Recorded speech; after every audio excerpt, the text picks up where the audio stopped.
On this episode of The Rant, we find love in a musical.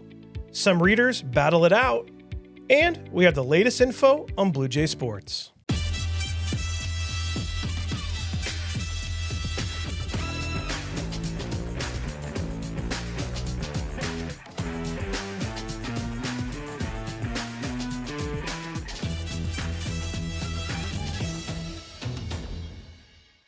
Hey Blue Jays, welcome back to The Rant. I'm Ethan Smith. And I'm Gabby Hobbs. Have you read the book, The Princess and the Pea? Yeah, why? Our high school drama club put on a Once Upon a Mattress. Charlie Smith tells us more. Last weekend, the BFHS drama department put on the spring musical Once Upon a Mattress. If that pea disturbs her slumber, then a true princess is she. Rehearsals started in January, taking 4 months to perfect the show for the public. Once Tech Week arrived, a lot of elements were implemented into the show, like costumes and props. Lots of work was put into the musical by cast and crew alike. We spoke with principal actor Paige Gossard, who performed as Queen Agravain. I'd say I really enjoyed playing the Queen as opposed to prior roles I had. There's a choreographed song called Song of Love, which me and like a handful of other of the cast aren't in. But backstage, oh my God, it was a blast. We would like dance off stage to it. And it was always like so much fun because it was right before intermission. And, you know, I heard the people on stage in Song of, like, who performed it on stage weren't fond of it, but I always enjoyed dancing along to it. My character talked a lot, and memorization was really the biggest part of that character, and being sure to get the character across and characterizing the Queen as the controlling tyrant that she is, but also having like that comedic side of it where you don't take her like too seriously because it's not a serious musical. Based on the tale of the Princess and the Pea, the musical follows Prince Dauntless, who just wants to be married. However, his overbearing mother, Queen Agravain, wants him to have the perfect princess.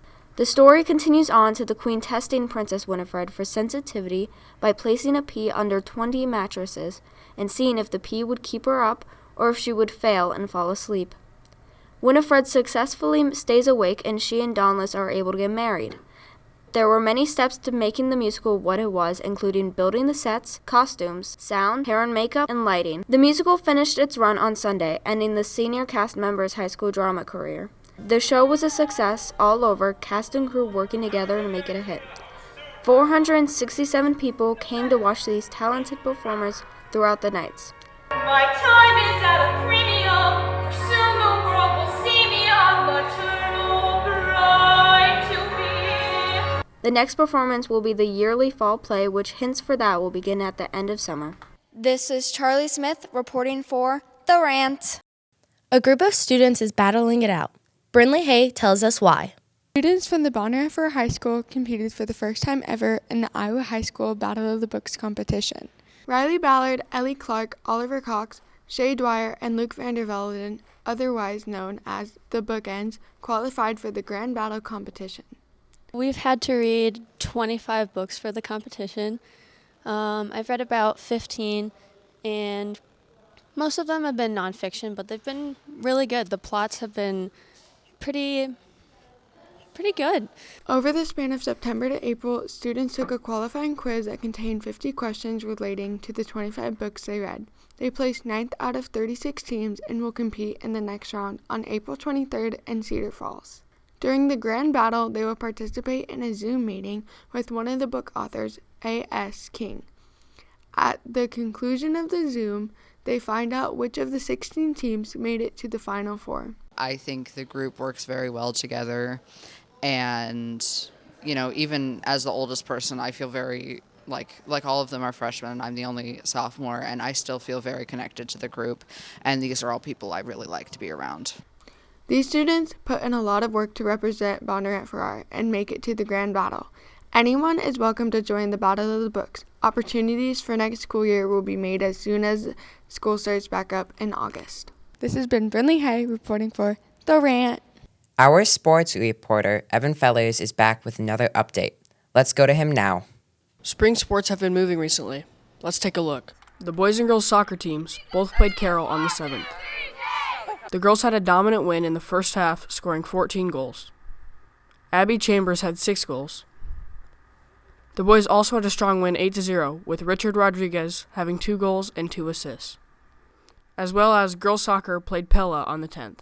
They won 3-1, where Elliot Cruz scored 3 goals. On the 11th, boys and girls soccer played Nevada. The girls lost 5-1, and the boys won 1-0. Both boys and girls soccer competed against Carlisle on Monday. The girls ended with a tie 2-2, and the boys won 1-0. Yeah, it's a pretty interesting season. Teams got to get together. A lot of them are learning to the varsity level, which is a lot more different from like club soccer and all that stuff too. Just playing a lot older kids. Yeah, I feel like we've been slowly progressing throughout the season. Boys track had a meet on the 8th at PCM. Riley Vanderlinden won the boys 100 meter, and Elijah Cook won the 400 meter hurdles. Both track teams had a meet on the 10th. The girls went to Waukee Northwest. The highlight of the night was Brinkley Strickland and Aubrey Waterhouse finishing first and second in the 400 meter. The boys went to Marshalltown. The highlights of the night were Jack Reek winning the 800 meter and Brady Singer taking first in the 1600 meter. The golf teams both competed in meets on Tuesday against several schools, with both the boys and the girls teams winning their meets. Eden Coy tells us more about what happened at golf meets. So you're essentially golfing with these random strangers. So you obviously go to your first hole together, you introduce yourselves, kind of try and shake off the nerves, break the ice, and just go. You like play through all the rounds, recording everyone's score. Also on Thursday, the boys 4x1 team broke the school record and qualified for the Drake Relays. This has been Evan Fellers reporting for The Rant. Got. Like, I got it. And huzz. That's what I call my husband for short. Hey, huzz. Get jiggy with it means dance moves. Like, obviously, it's like you got to hit the dance move. That's definitely what it means. So drive turkey is basically just where you eat turkey for Thanksgiving. Mewing is when you, like, make your mouth weird to try and accentuate your jawline. A whippersnapper is a really funny joke. Give me some skin is like dapping someone up. A chicken jockey. I think that's when you think you're going to do something, but then it's like you get scared, like you chicken out. And that's no cap. Thanks for watching, Jays. Check out more on our socials at Blue Jay Digital. Bye.